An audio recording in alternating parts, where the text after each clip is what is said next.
Hello students, in this video will be reading about astronomical telescope. सबसे पहले अपन पढ़ रहे हैं इन नॉर्मल एडजस्टमेंट। इसके नेक्स्ट वीडियो में अपन पढ़ेंगे when the image is formed at least distincts of distinct vision. ठीक। अच्छा, सबसे पहले ये किसी ने पूछ लिया कि भाई नॉर्मल एडजस्टमेंट क्या होता है, तो ध्यान रखना नॉर्मल एडजस्टमेंट में ऑब्जेक्ट तो इन्फिनिटी पर है, इमेज भी कहाँ बनती है, इन्फिनिटी पर। और इमेज कैसी होती है, रियल और इन्वर्टेड। अच्छा, अब अपन आते हैं टेलीस्कोप पर। क्या होता है telescope? It is an optical instrument. क्यों इस्तेमाल करते हैं? इसलिए इस्तेमाल करते हैं ताकि जो हेवनली बॉडीज़ है जो हमसे बहुत दूर हैं, हम उनकी डिस्टिंक्ट इमेजेस, डिस्टिंक्ट मतलब अलग अलग, क्लियर इमेजेस ऑब्टेन कर पाएँ और उन्हें देख पाएँ। ठीक। So how can we define an astronomical telescope? It is an optical instrument that is used for viewing distinct images of heavenly bodies such as the star, the planets, etc. ठीक। अब अपन आते हैं, ये जो अपना टेलीस्कोप आपको screen पे दिख रहा है, ये है रिफ्रैक्टिंग टाइप। ठीक है, अपने को रिफ्रैक्टिंग टाइप पढ़ना है। अब रिफ्रैक्टिंग टाइप टेलीस्कोप में दो लेंस होते हैं। देखो आपको, ये पहला आपको दिख रहा है objective lens, this is the objective and this is the eyepiece. अब आपको साफ साफ दिखाई दे रहा है कि ऑब्जेक्टिव का अपर्चर बड़ा है, आई पीस का अपर्चर छोटा है। ऑब्जेक्टिव की फोकल लेंथ ज़्यादा होती है, आई पीस की फोकल लेंथ कम होती है। ऑब्जेक्ट कहाँ पर प्रेजेंट है बेटा? इन्फिनिटी पर। ठीक है, तो इन्फिनिटी से रेज ऑफ लाइट कैसी आती हैं? पैरेलल। ठीक। अब ये रेज ऑफ लाइट आई। अच्छा, एक चीज़ और, ये जो ऑब्जेक्टिव और आई पीस के बीच का जो डिस्टेंस है ना, इसी को अपन लेंथ ऑफ टेलीस्कोप बोलते हैं। ठीक है, तो यहाँ पर आप देखो, ये जो अरेंजमेंट है पूरा ऑब्जेक्टिव और आई पीस का, अगर आपने टेलीस्कोप कभी देखा होगा तो उसमें एक अरेंजमेंट हो जैसे अपन कहते हैं रैक एंड पाइनियन अरेंजमेंट। तो जब मैं नॉर्मल एडजस्टमेंट की बात करता हूँ, मैं क्या चाहता हूँ कि जो फाइनल इमेज है कहाँ बने? इन्फिनिटी पर। आपको पता है लेंस में इमेज इन्फिनिटी पे कब बनती है? जब ऑब्जेक्ट कहाँ पे रखा हो? जब ऑब्जेक्ट रखा हो फोकस पे। When the object is at focus, image is formed at infinity. It is real, inverted and larger in size. तो क्या करता हूँ, सबसे पहले मैं, ये ऑब्जेक्टिव है, यहाँ से मैं देख रहा हूँ बहुत दूर किसी तारे को। अब मैं रैक एंड पाइनियन अरेंजमेंट से ऐसा फिक्सिंग करूंगा कि ऑब्जेक्टिव के द्वारा जो इमेज बनती है उसको मैं कहाँ पे ले आऊं? इस आई पीस के फोकस लेंथ पर। तो मान लो यहाँ पे एक स्टार है, एक तारा है, उस तारे की एक इमेज बनी, रियल और इन्वर्टेड इमेज बनेगी। और मैंने ऐसा अरेंजमेंट को सेट किया, आगे पीछे सेट किया कि उसकी इमेज बन गई इस आई पीस के फोकस पे। तो ये जो तारे की जो इमेज बनी ऑब्जेक्टिव के थ्रू, ये इमेज इस आई पीस के लिए ऑब्जेक्ट का काम करेगी। और ऑब्जेक्ट कहाँ रखा है? फोकस पे। अब अगर मैं इसको यहाँ से देखूंगा तो when the object is at focus, image is formed at infinity. तो ये है नॉर्मल एडजस्टमेंट। और जो दूसरा एडजस्टमेंट है least distance of distinct vision वाला, वहाँ पर इमेज आपके डिस्टेंस डी, जो कि 25 सेंटीमीटर था, वहाँ बनती है। वो अपन नेक्स्ट वीडियो में देखेंगे। ठीक। तो ये होता है टेलीस्कोप और इसका इस प्रकार से इस्तेमाल करते हैं। ठीक। अब यहाँ पे एक सबसे इंपॉर्टेंट चीज़ आती है कि magnifying power, define magnifying power. ये पूछता ही पूछता है, एक नंबर की डेफिनेशन आ जाएगी, define magnifying power of a telescope. अब डेफिनेशन अलग है, एक बार पूछेगा इन नॉर्मल एडजस्टमेंट और फिर या तो पूछ सकता है इन लीस्ट डिस्टेंस ऑफ डिस्टिंग्विशन वाला एडजस्टमेंट। तो magnifying power in normal adjustment क्या हो जाएगा? देखो यहाँ पे आपको पता है मैग्निफिकेशन है ना, तो magnifying power of an astronomical telescope in normal adjustment, it is defined as क्या? It is defined as the ratio of the angle subtended at the eye, ratio of the angle subtended at the eye by the final image to the angle subtended at the eye by the object when the final image and the object both lie at infinite distance from the eye। कहने का मतलब देखो यहाँ पे, ये जो आपका object है जो बहुत दूर है, ये कितना एंगल सबटेंड कर रहा है? अल्फा। ये अल्फा है तो ये भी अल्फा हो गया। आप फर्दर इसको यहाँ से प्रोड्यूस करोगे तो ये भी अल्फा हो जाएगा। तो आई पर कितना एंगल सबटेंड कर रहा है? Object alpha. और ऑब्जेक्ट कहाँ पर है? Infinite distance to. ये आपका इस इनफाइनाइट डिस्टेंस दूर ऑब्जेक्ट की इमेज बनी और इसकी इमेज ऑब्जेक्टिव के द्वारा बहुत दूर बनी। इसका एंगल यहाँ कितना बन रहा है? बीटा। तो सिंपली मैग्निफिकेशन क्या हो जाएगा, it is defined as ratio of angle subtended at the eye by the final image to angle that is beta to the angle subtended at the eye by the object, कितना है alpha, when both the image and object are infinite distance away, दोनों का distance कितना है, infinity. तो ये आपका magnification का फॉर्मूला आ गया, ठीक। अब बेटा इस क्वेश्चन में मुझे क्या निकालना है, मुझे इस टेलीस्कोप का मैग्निफिकेशन निकालना है, ठीक। देखो कैसे करेंगे।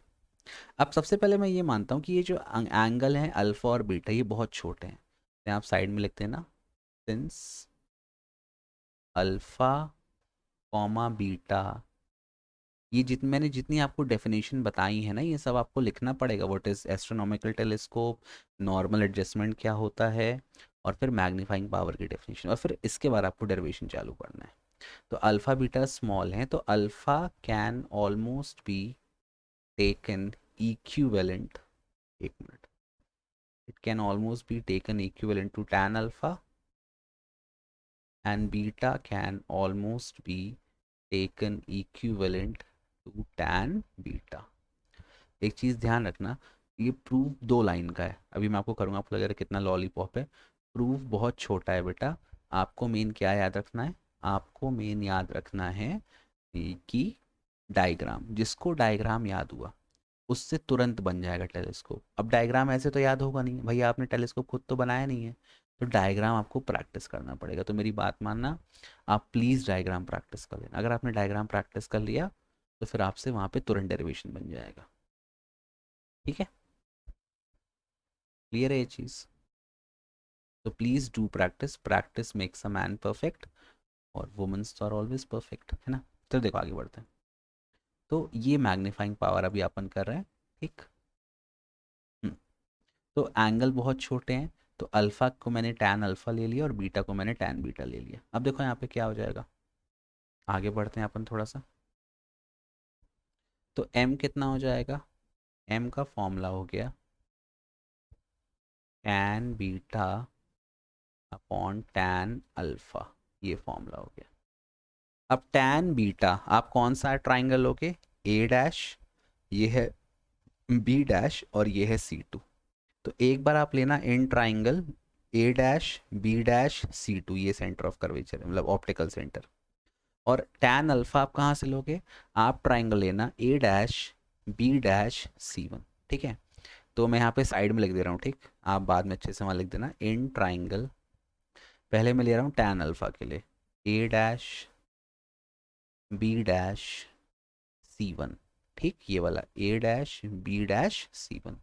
क्या मिलेगा टैन अल्फा, टैन अल्फा आपको मिलेगा A dash B dash upon ये डिस्टेंस कितना, सी वन बी डैश, ठीक, ये मिल गया। सिमिलरली इन ट्राइंगल, दिख रहा है ना, इन ट्राइंगल, दूसरा ट्राइंगल में कौन सा लूंगा, बीटा के लिए A dash B dash C two, क्या मिलेगा टैन बीटा, टैन बीटा आपको मिलेगा A dash B dash upon, क्या मिलेगा, बी डैश सी टू, ये मिल गया। अब आप ये वैल्यूज यहाँ पुट कर दो, टैन बीटा का आपने पुट किया A dash B dash upon B dash C two, ठीक है, मल्टीप्लाइड बाय टैन अल्फा कितना है,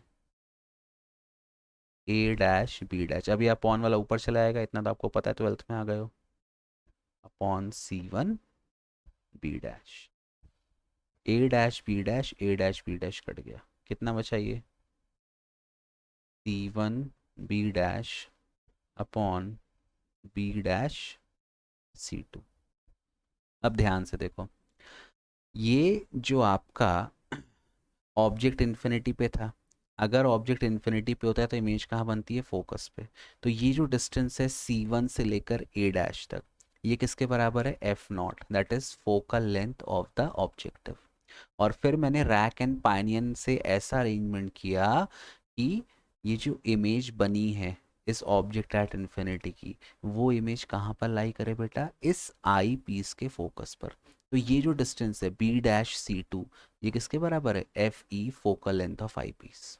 अब आप वैल्यूज पुट कर दो, देखो यहाँ पे बहुत ईजी है।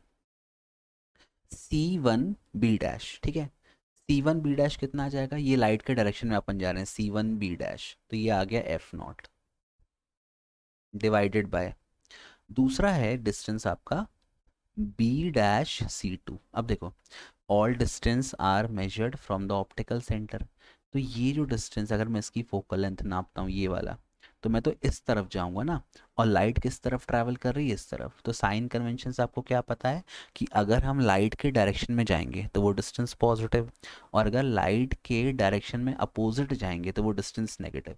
तो ध्यान रखना बेटा, मैं डिस्टेंस यहाँ से नाप रहा हूँ और किस तरफ जा रहा हूँ, इस तरफ जा रहा हूँ, लाइट के अपोजिट।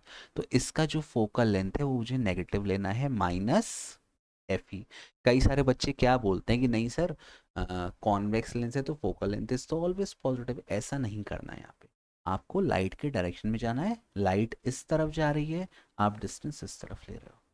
तो ये जो आपका फॉर्मूला आ गया F0/-FE, this is the final formula for the क्या बोलते हैं, magnification produced by N astronomical telescope in normal adjustment. इस फॉर्मूले को आप याद कर लेना, F = F0/-FE, बहुत इंपॉर्टेंट फॉर्मूला है। अब देखो, बहुत ध्यान से देखना। अब किसी ने पूछा कि इस टेलीस्कोप की लेंथ क्या होगी, लेंथ मतलब ये ऑब्जेक्टिव और आईपीस के बीच का डिस्टेंस। अब यहाँ पे आपको साफ साफ दिख रहा है लेंथ कितनी हो जाएगी, यहाँ से लेकर यहाँ का डिस्टेंस ये कितना है, F0, प्लस यहाँ से लेकर यहाँ का डिस्टेंस ये कितना है, FE। तो length of this telescope L is given by F0 + FE, और लेंथ क्या है, दोनों लेंसेज के बीच का डिस्टेंस। ये आपका लेंथ आ गया। अब एक सवाल आता है बेटा कि जो मैग्निफिकेशन है इसको हम बड़ा कैसे कर सकते हैं। अब देखो साफ साफ दिख रहा है, M is proportional to F0, और दूसरी चीज़ क्या दिख रही है, M is inversely proportional to 1/FE। तो अगर हम फोकल लेंथ ऑफ ऑब्जेक्टिव, मतलब ये ऑब्जेक्टिव ये, इसका अगर हम फोकल लेंथ बड़ा ले लें तो मेरा मैग्निफिकेशन बढ़ जाएगा, और दूसरी चीज़ अगर मैं आई पीस का फोकल लेंथ छोटा कर दूं तो भी मेरा मैग्निफिकेशन बढ़ जाएगा। ठीक, ये चीज़ क्लियर है, बहुत इजी है ना। तो बन जाएगा आपको टेलीस्कोप इन नॉर्मल एडजस्टमेंट। सबसे पहले आपको क्या रखना है कि नॉर्मल एडजस्टमेंट में जो इमेज है वो कहाँ बनती है, इन्फिनिटी पे बनती है। ऑब्जेक्ट भी कहाँ होता है, इन्फिनिटी पे होता है। और एक चीज़ ध्यान रखना, नॉर्मल एडजस्टमेंट में जो मैग्निफिकेशन आता है ना, ये जो वैल्यू है ये मिनिमम वैल्यू है। कई बार क्वेश्चन नॉर्मल एडजस्टमेंट ना देखे बोलता है what is the minimum value of magnification you can obtain. तो मिनिमम वैल्यू कब मिलती है, इन नॉर्मल एडजस्टमेंट। तो इसको आप ध्यान रखना, इन normal adjustment magnification m is minimum, ध्यान रखना ये चीज़। और जब लीस्ट डिस्टेंस ऑफ डिस्टिंग्विशन करेंगे ना बेटा, उसमें मैक्सिमम आएगा। मैं अगले वीडियो में आपको करके बताऊंगा। ठीक, बन जाएगा। अब किसी ने पूछ लिया कि भैया ये गुड क्वालिटी टेलीस्कोप क्या होगा, गुड क्वालिटी टेलीस्कोप क्या होगा, उसकी मैग्नीफाइंग पावर ज़्यादा हो, पहली चीज़। दूसरी चीज़ क्या होगी, उसका जो लाइट गैदरिंग कैपेसिटी है, भाई इमेज अपने को अच्छी भी चाहिए ना, मतलब शार्प और इंटेंसिटी ज़्यादा, उसका लाइट गैदरिंग कैपेसिटी ज़्यादा होनी चाहिए। और ध्यान रखना, जो लाइट गैदरिंग पावर है वो डायरेक्टली प्रोपोर्शनल होता है इस ऑब्जेक्टिव के डायमीटर के स्क्वायर को। तो इसीलिए जो ऑब्जेक्टिव है इसका मैंने डायमीटर क्या लिया है, अच्छा लिया है। फिर उसके बाद मैं चाहता हूँ कि जो भी ऑब्जेक्ट है उनकी इमेज एकदम डिस्टिंक्ट आए, मतलब इसका रिजॉल्विंग पावर ज़्यादा होना चाहिए। I hope this thing is clear to you. Thank you for watching. Bye bye. Keep loving, keep supporting, and please diagram practice कर लेना।